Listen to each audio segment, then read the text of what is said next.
안녕하십니까. 암호화폐 정보를 전달해드리는 닥터 비트맨입니다.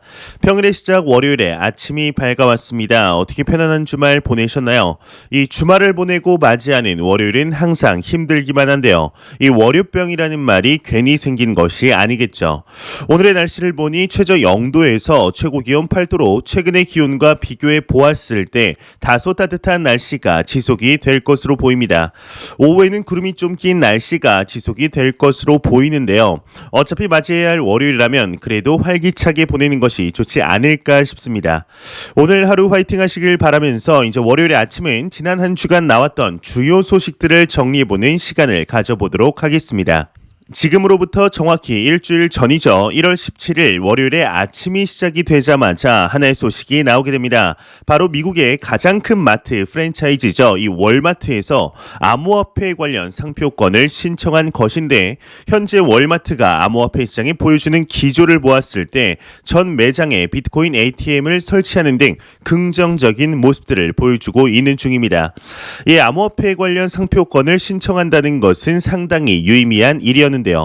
이와 더불어서 대한민국에서 또한 KT와 신한은행의 전략적 파트너십이 이루어지며 메타버스와 NFT 등에 관한 논의가 활발해짐에 따라 이에 암호화폐 시장이 충분히 반사이익을 기대할 수 있을 것으로 보였습니다.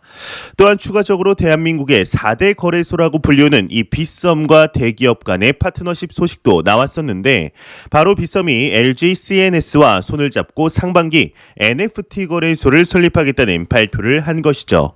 1월 초 LG의 경우에는 올레드 TV에 NFT 플랫폼을 탑재한다는 소식이 나왔었는데 이를 빗썸과 같이 할 것이라는 이야기들이 나오는 등 시장이 계속해서 확장이 되는 모습들을 우리는 확인할 수가 있었습니다.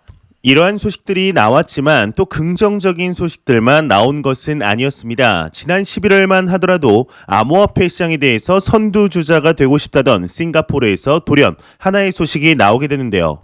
바로 싱가포르 금융당국에서 암호화폐 광고를 제한한 것이죠.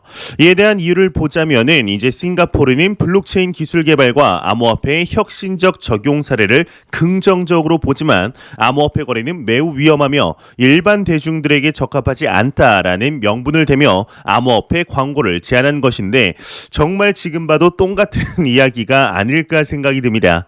또한 비트코인을 보유하고 있는 단기 홀더의 경우는 작년 8월 이후 최저점을 기록하였지만 또 장기 홀더들의 비율은 증가하고 있다는 소식이 나오게 되는데 말 그대로 시장의 약세에 투기 자본들이 빠져나가고 있다는 것이었죠. 이러한 시장 상황에 아직 기관발 이제 하락 조짐은 없다라는 분석이 나오며 올해 비트코인은 10만 달러, 이더리움은 1만 달러에 도달할 것이라는 전망들이 나오는 등 아직까지는 급락이 이루어지기 전이라 그런지 다소 낙관적인 전망이 나오게 됩니다. 공포 탐욕 지수의 경우는 22포인트를 기록하며 이제 월요일이 마무리되게 되죠. 그렇게 1월 18일 화요일이 찾아오게 됩니다. 이제 화요일 시작 당시에는 암호화폐 시장이 전날 대비 소폭 하락하게 되는데요. 이 화요일이 시작하며 월가의 대표적인 투자은행이죠. 이 JP모건에게서 하나의 소식이 나오게 됩니다. 바로 암호화폐 시장의 잠재력은 무궁무진하기 때문에 앞으로 어떻게 진화할지 그 누구도 알 수 없다는 것이었죠. 이와 더불어서 중국과 같이 암호화폐 시장의 전면 금지를 외쳤던 인도에서 또한 어느 정도 기조가 선회된 듯한 모습이 보이는데 인도의 총리이죠. 이 모디 총리에게서 암호화폐 규제는 일개 국가가 할 수 있는 게 아니다. 다 같이 해야 하며 다른 국가들에게 혁신적인 디지털 솔루션을 제공할 용의가 있다라는 말이 나오게 됩니다. 많은 투자자들이 걱정을 했던 인도에게서의 전면 금지의 기조가 사라지는 것을 확인할 수 있는 유의미한 내용으로 판단을 하고 있는데요. 암호화폐 시장의 대표적인 채굴기 업체이죠. 비트메인의 경우는 신형 채굴기를 출시하였는데 액체 냉각 기술을 결합한 엔트마이너 S19 프로 플러스 하이드로라는 이제 모델을 출시하게 됩니다. 이름이 참 긴 것 같은데 무슨 스마트폰 이름 같죠? 이 모델의 경우는 전 채굴기 모델보다 무려 41% 정도 효율이 증가했다는 소식이 나옴에 따라 채굴 기업들의 추가적인 진입을 기대할 수 있을 것으로 분석이 되었습니다. 또한 이제 바이낸스 토큰의 경우는 자동 소각 메커니즘의 도입 이후 첫 소각이 이루어졌는데요. 이 소식의 영향일까요? 메이저 코인들 대부분이 약세 모습을 보일 당시 나홀로 나쁘지 않은 상황들이 연출이 되게 되었습니다. 이때 당시 비트코인의 경우는 42,000달러를 일시 반납을 한 것을 보았을 때 BNB 토큰은 나름 선방을 하게 되죠. 또한 추가적으로 브라질의 2대 도시인 리우의 경우는 암호화폐 시장에 본인들의 시재정 1%를 투자한다는 소식이 나와 상당한 화제가 되었었는데요. 뿐만 아니라 대한민국의 대표 증권사이죠. 미래 에셋 증권에서 이제 놀라운 소식이 나오게 됩니다. 바로 대한민국의 코인 은행을 만들겠다는 것이었죠.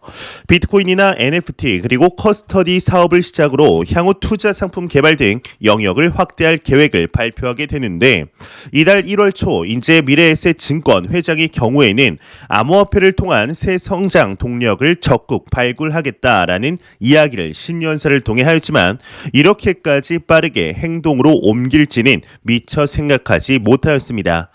대한민국의 1위의 증권사에게서 이러한 소식이 나온다면 다른 증권사들에게 지대한 영향을 미칠 것이 자명한 사실이기 때문에 상당히 긍정적인 소식이었습니다. 하지만 시장 자체가 또 약세를 보이다 보니 부정적인 소식들 또한 계속해서 나오게 됩니다. 이러한 약세 모습 속에 한 애널리스트의 경우에는 암호화폐 시장에 거품이 터진다면 비트코인 가격을 기준으로 3만 달러 또한 반납이 가능하다라는 이야기를 하게 되는데 이 이야기를 한 애널리스트의 이야기를 들어보게 되면 비트코인이 3만 달러 반납 시나리오가 확실하다고 말할 수는 없다. 지난해 우리는 비트코인이 1만 달러 가격대 아래로 떨어지는 것에 대해 이야기를 하였지만 결국 비트코인은 약 6.9만 달러까지 상승하며 신고점을 경신했다라는 언급을 하게 됩니다. 혹시나 본인의 견해가 틀렸을 경우 빤스런 각을 잡는 것이죠. 이러한 하락 속에서 이탈리아의 경우에는 암호화폐 업체를 포함한 5곳의 금융업체의 웹사이트를 폐쇄하며 파키스탄의 대형 은행의 경우에는 고객들에게 암호화폐 거래를 하지 말라 이야기를 하는 등 부정적인 소식들도 지속적으로 나오게 됩니다. 추가적으로 영국의 경우에는 암호화폐 홍보와 마케팅에 관하여 규제 입법을 추진한다는 소식이 나오며 참 답답한 상황들이 지속적으로 연출이 되게 되었는데요. 이러한 소식과 더불어서 비트코인의 미체결 약정이 사상 최대 수준을 기록하면서 롱과 숏 스퀴즈 위험이 증가하고 있다는 전망이 나오게 되죠. 여기서 미체결 약정의 경우는 청산되지 않은 계약수를 의미하게 되는데 이것이 비정상적으로 높을 경우에는 초과 레버리지가 활용되었음을 의미하게 됩니다. 이에 대해서 암호화폐 데이터 업체이죠. 이 글라스 노드의 경우는 연쇄적인 변동성이 나타날 위험에 대해서 시사를 하게 되는데 하지만 또 공포 탐욕 지수의 경우는 전날 대비 2포인트 상승한 24포인트를 기록하며 화요일이 이렇게 마무리되게 되죠. 그렇게 다음날 수요일이 밝아오게 됩니다. 이 수요일 또한 역시 암호화폐 시장의 약세는 지속이 되었습니다. 이에 따라서 비트코인을 기준으로 작년처럼 반등하기는 힘들 것이라는 분석이 나오게 되는데요. 최근 암호화폐 시장을 포함한 전 자산 시장에 매도 압력을 주고 있는 연준의 기조가 더욱 매파적인 스탠스로 바뀌었으며 시장 참여자들이 이제는 패닉을 넘어 무관심의 수준으로 바뀌었다는 것을 근거로 이러한 견해를 내비치게 되었습니다. 이런 견해와 더불어서 전날 나왔던 싱가포르에서는 이제 광고 금지를 넘어서 아예 비트코인 ATM의 철거도 명령을 내리게 됩니다. 이 공공장소에서 암호화폐를 홍보하면 안 되기 때문에 공공장소에 있는 비트코인 ATM기도 이제 없애버리겠다는 것인데 그러면서 암호화폐 시장의 선두주자가 되겠다는 것이 참 모순적이라는 생각밖에 들지 않죠. 또한 미국의 국채금리가 계속해서 상승세를 탐에 따라 암호화폐와 주식시장 등 전 자산시장의 하락 압력이 이제 가중되는 안타까운 상황들 가운데 유럽의 증권시장 감독청의 경우는 암호화폐 채굴의 전력 소모가 상당히 심하기 때문에 유럽연합인 EU 차원에서 암호화폐 채굴 금지가 필요하다 주장이 나오게 됩니다. 그리고 다음 날인 1월 20일 목요일 채굴 청문회가 열리기 때문에 현재 4만 달러 선 지지가 중요합니다. 중요하며 이 채굴 청문회에서 어떠한 이야기들이 나오냐에 따라 단기 방향성이 정해지게 된다는 분석 또한 나오게 되는데요. 앞으로 미 증시가 최대 20% 추가 하락할 가능성에 대하여서도 이야기를 하며 상관관계가 높아진 비트코인 또한 가치 떨어진다는 암울한 전망들이 지속적으로 나오고 있었지만 그럼에도 긍정적인 소식들 또한 지속적으로 나오게 됩니다. 미국의 퇴직연금 암호화폐 플랫폼인 아이트러스트 캐피탈의 경우는 시리즈 A를 통해서 1.25억 달러를 조달에 성공하였으며 미국 은행들이 자체 컨소시엄을 결성하여서 발행할 계획인 스테이블코인 USDF의 첫 번째 테스트 거래가 성공적으로 완료가 된 것이죠. 이 스테이블코인의 테스트 거래 성공은 현재 미국의 암호화폐 규제의 속도에 더욱 불이 붙게 만드는 역할을 하게 될 텐데요. 또한 대한민국의 현대카드 부회장 정태영 현대카드 대표이사 부회장의 경우는 SNS를 통해서 암호화폐 시장에 대한 긍정론을 펼치게 됩니다. 이제 17세기 자본주의 최초로 발생했다고 기록된 투기 열풍인 네덜란드 튤립 단계는 지났다는 것이죠.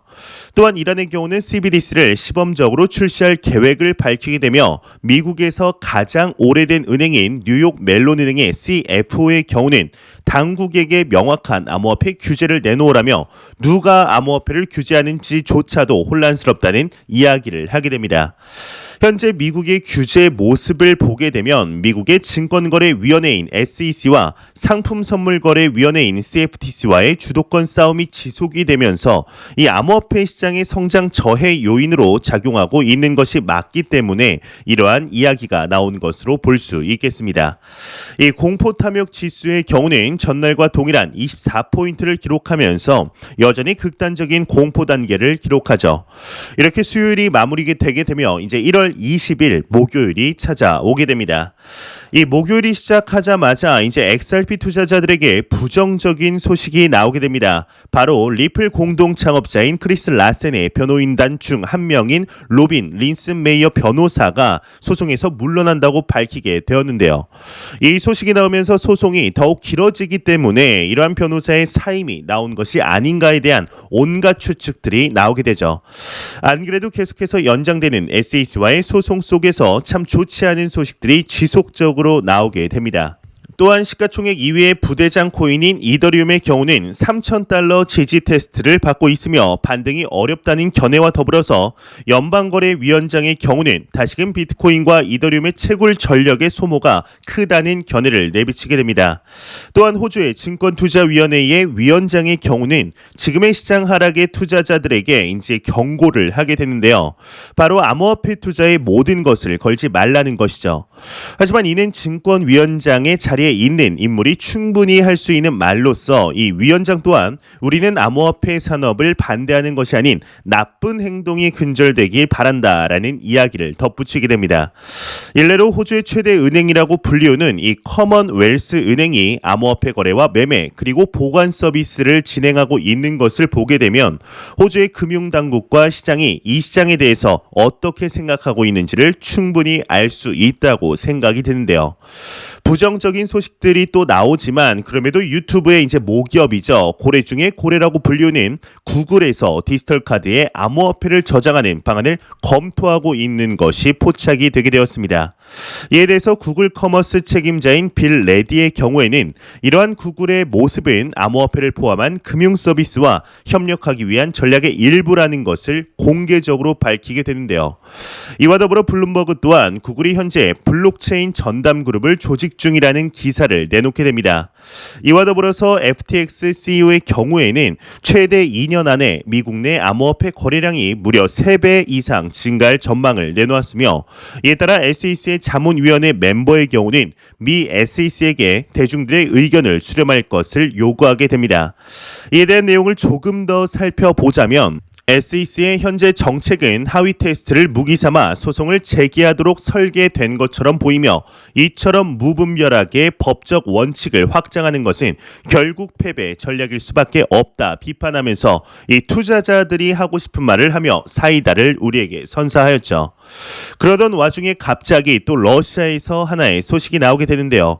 이 러시아의 중앙은행이 암호화폐 금지를 검토하고 있다는 것이었죠. 개인적으로는 이 소식을 접한 이후 갑자기 러시아가 왜 그럴까에 대한 의문을 지울 수가 없었습니다. 작년 10월 당시 러시아의 재무차관의 경우는 우리는 중국처럼 암호화폐를 금지하지 않을 것임을 명확하게 밝혔을 뿐만 아니라 이 러시아의 푸틴 대통령의 경우에도 암호화폐가 위험하긴 하지만 그래도 미래 가능성이 있다며 다소 긍정적인 입장을 내비추었습니다. 이 푸틴 대통령의 이러한 언급 이후에 얼마 지나지 않아 러시아에서 암호화폐 규제 워킹그룹이 출범하게 되면서 이 다음 달인 2월 달까지 입법안을 마련하겠다라고 공식 발표를 한 마당에 갑자기 전면 금지를 하겠다라는 것은 상식선에서 말이 안 되기 때문이었는데요. 하지만 얼마 지나지 않아서 이 한 외신을 통해 러시아의 중앙은행에서 암호화폐 보유 금지를 제한한 적도 없으며 정부와 암호화폐 채굴 금지에 대한 논의도 진행이 된 바가 없다라는 소식을 밝혀 찌라시였음이 탄로 나게 됩니다. 참 이러한 찌라시는 누가 뿌리는 것인지 궁금하기만 한데요. 이와 더불어서 스카이브리지의 비트코인 현물 ETF가 반려되며 이 공포 탐욕 지수의 경우는 3일 연속 24포인트로 동일한 점수를 기록하며 목요일이 마무리되게 됩니다. 이후 1월 21일이죠. 이제 평일의 마지막 금요일이 시작이 되게 되는데 이 시작을 하자마자 미국의 뉴욕 시장이 첫 급여를 비트코인으로 받겠다라는 공약을 내걸었었는데 이 자금이 이제 코인베이스를 통하여 암호화폐로 환전될 예정이라는 소식이 나오게 됩니다. 이 소식과 더불어서 비트코인의 가격이 이제 43,000달러 선까지 일시 반등하며 이제 진짜 회복을 하는 것이 아닌가 하는 기조를 보이게 되는데요. 이 단기 회복에는 하원위원회 암호화폐 청문회 영향이 지대했던 것으로 분석을 하고 있습니다. 이 청문회 당시에는 비트코인의 채굴 에너지 소비가 이제 경제적으로 생산이 되고 있다라는 이야기가 나올 뿐만 아니라 기술이 발전함에 따라 현재 우려되고 있는 전력 낭비의 경우는 충분히 완화될 것이며 기술에 대한 우려로 인해 암호화폐로 인한 개인 투자자의 이익과 해당 분야의 혁신 기회까지 해외에 뺏길 수 있다고 경고까지 나오게 됩니다. 이렇게 청문회가 잘 마무리되며 비트코인의 가격이 회복을 하는 듯 보였지만 금요일 새벽 갑작스러운 하락이 동반되며 비트코인의 가격은 4만 달러, 이더리움의 가격은 3,000달러 선을 일시 반납하게 됐는데요. 이러한 하락이 찾아올 것이라고는 그 누구도 예상을 못했었죠. 이 갑작스러운 하락의 이유가 없었으니 말이죠. 또한 이뿐만 아니라 미국의 주도주 중 하나라고 불리는 넷플릭스의 주가 또한 하루 만에 20% 이상 폭락하면서 전 자산 시장에 다시금 공포가 시작이 되게 됩니다. 이후에 공포 탐욕 지수는 19포인트로 전날 대비 5포인트나 하락하며 이제 10포인트대를 보여주게 되었는데 이후 토요일은 여러분들도 잘 아시리라 생각이 듭니다. 이제 하락이 끝나겠지 했지만 하락한 가격에서 10%가 넘는 하락을 또 보여주며 시장이 당장이라도 끝날 것 같은 기조를 보여주며 이제 저번 주는 마무리되게 되었습니다. 이렇게 지난 한 주간 나왔던 주요 이슈들을 한번 정리하여 알아보았습니다. 정말 이번 1월 달은 다사다난하다 못해 다이나믹하다라는 말이 딱 맞지 않은 상황이지 않을까 싶은데요. 현재 연준의 매파적인 스탠스에 종잡을 수 없는 시장의 상황 속에 과연 이번 주는 어떠한 소식들이 나오게 될지 한번 지켜보도록 하겠습니다. 제가 준비해온 소식은 여기까지입니다. 영상이 도움이 되셨다면 구독과 좋아요 그리고 광고 한 편만 처음부터 끝까지 시청 부탁드립니다. 이 채널은 오직 광고 수익으로 운영이 되게 됩니다. 항상 영상 시청해 주시는 시청자분들, 구독자분들 너무나 감사드립니다. 오늘 남은 시간도 잘 마무리하시길 바라면서 저는 더욱 도움이 되는 영상으로 저녁 시간 찾아뵙도록 하겠습니다. 지금까지 닥터 비트맨이었습니다. 감사합니다.